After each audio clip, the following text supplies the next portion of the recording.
So I wrote my family this thing, which unfortunately doesn't exist anymore, but it was this thing just being like, you guys are really not there for me, and it's kind of really scary. And I'm like, it was suggested by Teresa that I speak not right to you. The reason I have not wanted to is because of fear, the volume of emotion around my hurt, and possibly yours as well. To be ignored sends a message that this I don't matter to acknowledge. This obviously was about acknowledgement. I'm willing to speak, but don't feel that anyone wants to listen, and fear that will lead to an explosive situation that ends all. I need an answer either through continued silence or reply. I need to decide which direction I'm going. So what am I saying to my family, you guys? I'm saying, you guys are totally MIA. I fear talking to you about it because I feel like you're just going to bail. And then finally, and this is like 6 months after writing this, Tara, it is apparent, this is from Dryw.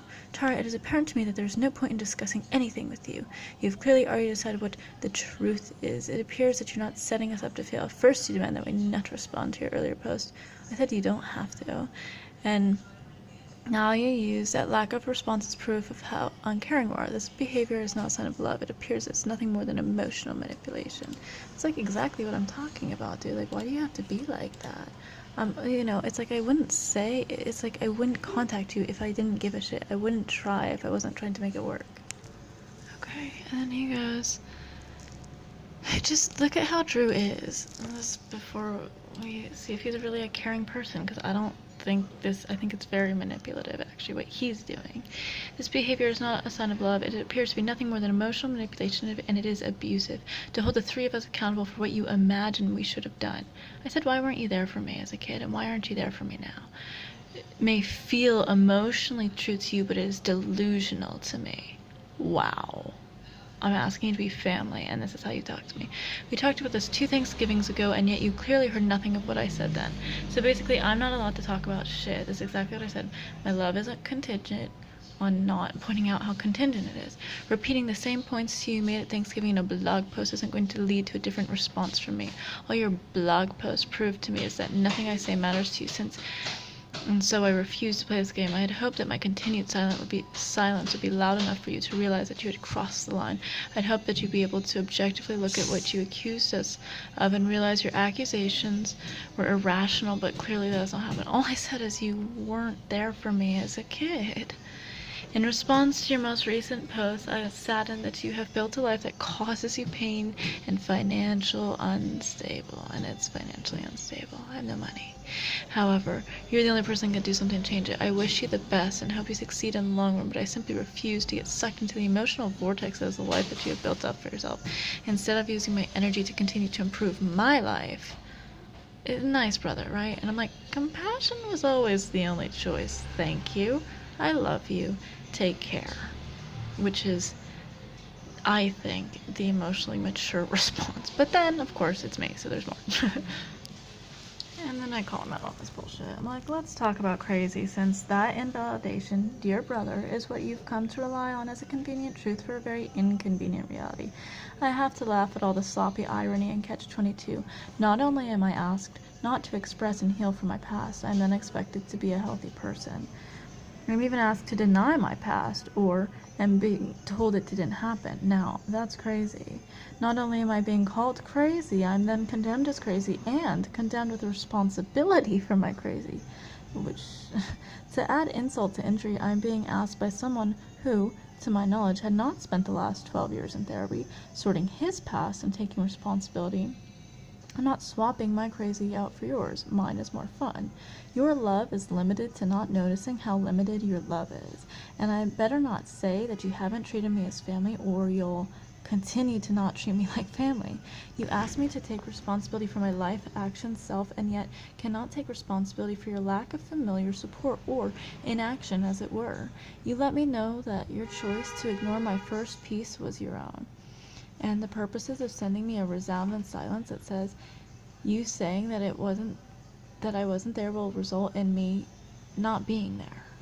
No one asked you to respond to that piece. In fact, I prefer that you didn't.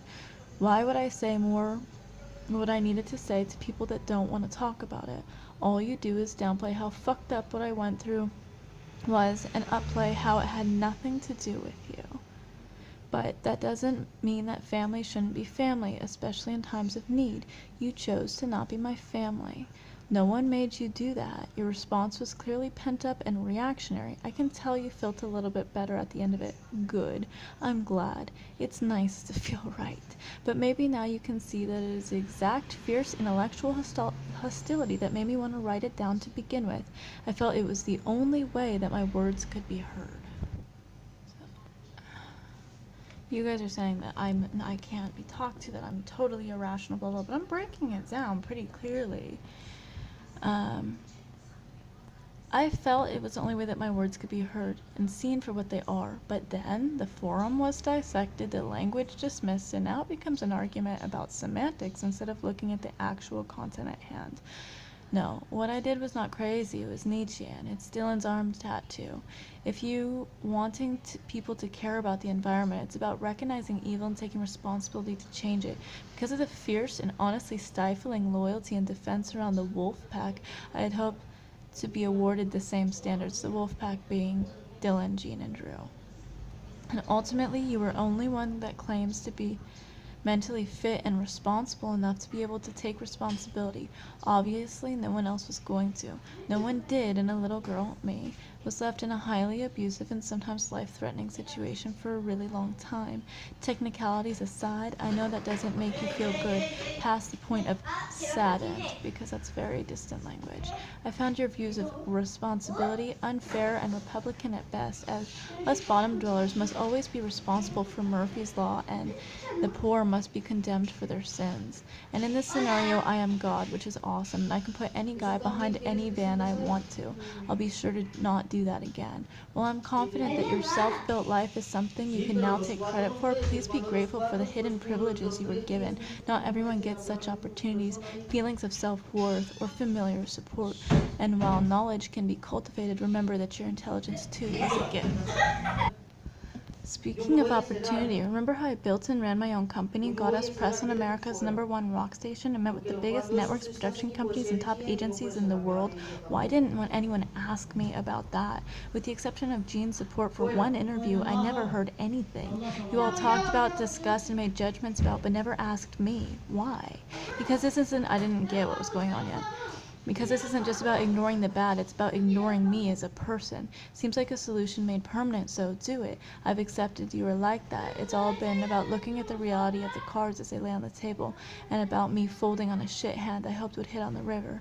This is the second time I've gotten to express myself about this. The notion that I should spare your delicate ears a suggestion from others is for punks, and I laugh at it, especially considering that I've been privy to almost 30 years of constantly recycled and alienated material about both my parents. At every junction, it seems odd that you've been mentally unwilling to recant your fervor on this stance and make their treatment of me even hypothetically less. Perhaps it's hard to love an apple you aren't sure how far from the tree it has fallen. I deserve better than that. I've earned more than that, and I'm demanding better than that. This shit ain't crazy, bro.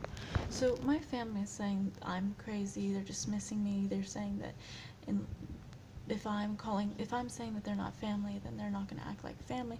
But it's so dismissive. And then his solution is what? I mean, it's exactly what I'm saying. It's like this. Everything I said was totally lucid, clear. It's not crazy. It's pointed and true, and that's the real problem here.